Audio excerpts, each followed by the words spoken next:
Salut tout le monde! Aujourd'hui, on va plonger au cœur de nos smartphones pour résoudre un grand mystère. Mais où vont tous les fichiers qu'on enregistre? On va voir ensemble comment mettre de l'ordre dans tout ça et transformer notre téléphone en un outil qu'on maîtrise si parfaitement. Allez, c'est parti! Franchement, qui n'a jamais vécu ça?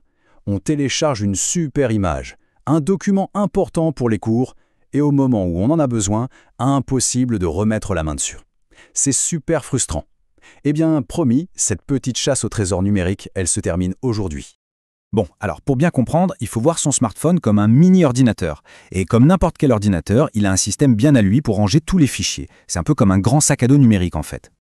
Au collège, sur les PC sous Windows 10, on connaît tous l'explorateur de fichiers. C'est ce qui nous permet de naviguer dans les dossiers.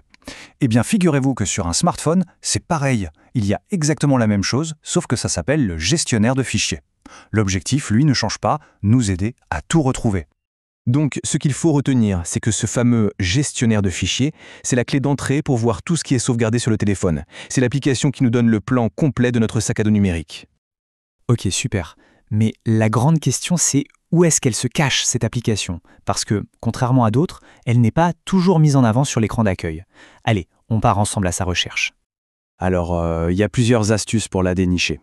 Le premier réflexe, c'est de regarder dans les petits dossiers qui regroupent plusieurs applications, ce qui s'appelle souvent outils ou un truc du genre. Si elle n'est pas là, pas de panique, on peut aller dans les paramètres du téléphone et chercher la section stockage. Et honnêtement, le plus simple, c'est souvent d'utiliser la barre de recherche et de taper directement fichier. Petit indice pour la reconnaître, son icône, c'est presque toujours un dossier en papier, un peu comme sur les ordinateurs du collège. Par contre, attention, son nom, lui, peut changer en fonction de la marque du téléphone. Et cette différence de nom, on la voit bien entre Android et iOS. Sur Android, l'appli peut s'appeler Mes fichiers, gestionnaire de fichiers ou juste fichier. Ça varie un peu. En revanche, sur un iPhone, c'est beaucoup plus simple. L'application s'appelle toujours fichier et son icône, c'est un dossier bleu. Au moins, c'est clair. Ça y est, on l'a trouvé, on a ouvert notre gestionnaire de fichiers, et là on voit plein de dossiers. Mais pas d'inquiétude, en réalité il y en a seulement 2 qui sont vraiment essentiels à connaître au quotidien. Le premier a un nom un peu étrange, DCIM. Ça peut paraître compliqué, mais en fait c'est tout bête. C'est la maison de toutes les photos et vidéos qu'on prend avec l'appareil photo du téléphone. C'est le dossier à connaître pour retrouver tous ses souvenirs. Le deuxième dossier clé, lui, est beaucoup plus simple à deviner. Downloads, ou téléchargement en français. Sans surprise, c'est là que le téléphone range automatiquement tout ce qu'on télécharge depuis Internet, que ce soit une image, un document ou n'importe quel autre fichier. Maintenant, une règle d'or, et ça c'est très très important. Dans le gestionnaire de fichiers, on voit aussi des dossiers au nom technique, comme Android. Il ne faut jamais, mais alors jamais y toucher. Ces fichiers, c'est le cerveau du téléphone. Les supprimer, c'est comme retirer une pièce du moteur d'une voiture, ça risque de ne plus marcher du tout. Bon, on sait maintenant comment explorer les fichiers à la main. Mais la plupart du temps, il existe une méthode beaucoup plus simple et plus rapide. En réalité, on ouvre assez rarement le gestionnaire de fichiers au quotidien. Et pourquoi?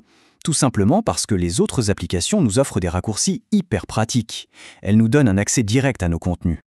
Par exemple, pour regarder les photos qui sont dans le fameux dossier DCIM, on ouvre tout simplement l'application Galerie ou Photos.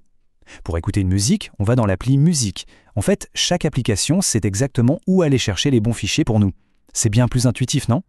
Et voilà, le monde des fichiers sur smartphone n'est plus du tout un labyrinthe. Avec ces quelques repères, on reprend enfin le contrôle de son appareil et on sait comment tout est organisé. Allez, on récapitule les 4 points essentiels. Premièrement, notre téléphone a bien un gestionnaire de fichiers comme un PC. Deuxièmement, les 2 dossiers stars sont DCIM pour les photos et téléchargement pour tout le reste. Troisièmement, le plus simple, c'est de passer par des applis comme la galerie pour un accès rapide. Et quatrièmement, la règle d'or, on ne touche jamais au dossier système. Maintenant que ce sac à dos numérique n'a plus de secret, quelle sera la première exploration? Peut-être essayer de retrouver cette fameuse image qu'on pensait perdue depuis des mois? C'est en fouillant un peu qu'on apprend le mieux. À partir d'aujourd'hui, le smartphone n'est plus une boîte noire, mais un outil qu'on maîtrise vraiment.